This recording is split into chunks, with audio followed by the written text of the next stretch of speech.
আমাকে ভালো রাখার জন্য অনেক চেষ্টা করছিল। আমি আমার সর্বোচ্চ দিয়ে আমার সব কিছু বিক্রি করে হলে, প্রয়োজনে আমার নিজেকে বিক্রি করে হলেও আমি তার পাশে থাকব। আমি কবি নজরুল সরকারি কলেজে পড়তাম, ও জগন্নাথ বিশ্ববিদ্যালয়ে পড়তো, ও জগন্নাথ থেকে MBA করেছে, ও একটা ভালো বেসরকারি ব্যাংকে চাকরি করে।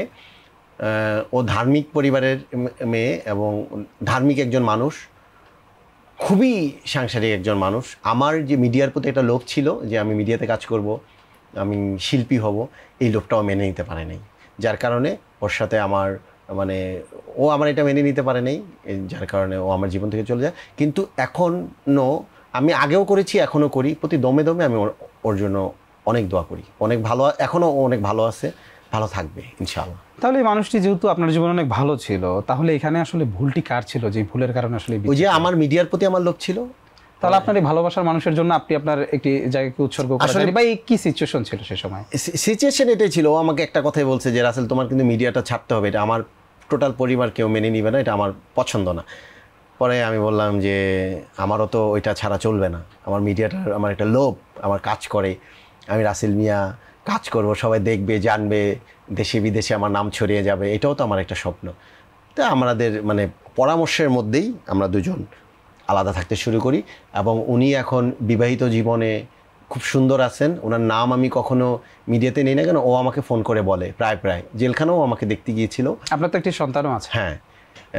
বাচ্চাটির বয়স কত জানেন না আপনি? আমরা লাস্ট শুনেছিলাম হয়তো বা আজ থেকে আপনাদের 5-6 মাস আগে 8 বছর বয়স, 8+ তো এখন ওর সংসার জীবন নিয়ে খুব ভালো আছে। আমাকে প্রায় বলে যে তুমি অনেক ইন্টারভিউতে যাবা, অনেক চ্যানেলে যাবা, প্লিজ আমার নামটা বলো না, আমি মিডিয়াতে আসতে চাই না। আমি এখনও ওকে সম্মান জানিয়ে কিন্তু বলি নাই, কিন্তু ওর ভালো কথাগুলো আমি লালন করি এবং ওর পরামর্শগুলো লালন করি, এবং ওর ভালো আমি চাই।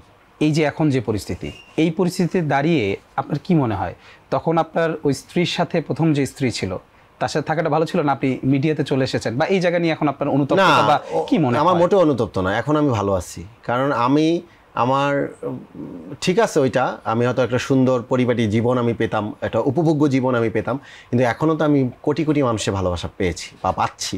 এটাও কি আমার এই অর্জনও আমি ফেলে দিব না এই অর্জনটাকে।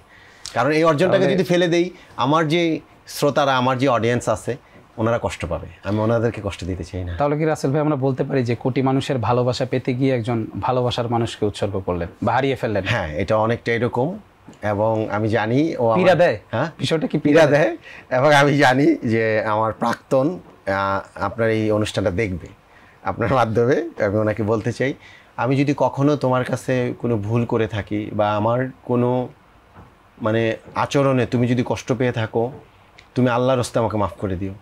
আমি তোমাকে তুমি করে বলাটা মনে হয় ঠিক হচ্ছে না, তারপর বলি, যেহেতু ওনার হাজব্যান্ড আছে এখন, আমি এই যে গতকালকেও আমি মন থেকে একটা মানুষ কিভাবে দোয়া করে আমি জানি না, ওর জন্য আমি প্রচুর দোয়া করছি। আমি বলছি যে আল্লাহ, এই মানুষটাকে তুমি ভালো রাখো, কারণ ও আমাকে ভালো রাখার জন্য অনেক চেষ্টা করছিল। যেমন আমার মাও বলে যে রাসেল তুই ওর সাথে একটু কথা বল। আমি বলি যে না মা, আমার ইচ্ছা থাকলেও আমি এখন ওর সাথে কথা বলতে পারবো না, কারণ ওর সাথে আমি এখন কথা বলতে গেলে ওর সাজানো যে সংসারটা, এটাতে ওর একটু একটু কি একটা বড় ধরনের প্রবলেম হয়ে যাইতে পারে। আমি ওর যেভাবে ভালো হয় আমি সেটা করব। তো আমাকে কীভাবে করতে পারবি? আমি বললাম যে আম্মা, আমি যদি কখনো শুনি যে ও কোনো প্রবলেমে আছে, আমার জমি জমা টাকা পয়সা যা আছে আমি সব কিছু বিক্রি করে আমি ওর পাশে থাকবো। পরে আম্মা বললো যে এটা কি বলে? আমাকে না, এমন দিন ওর না আসুক।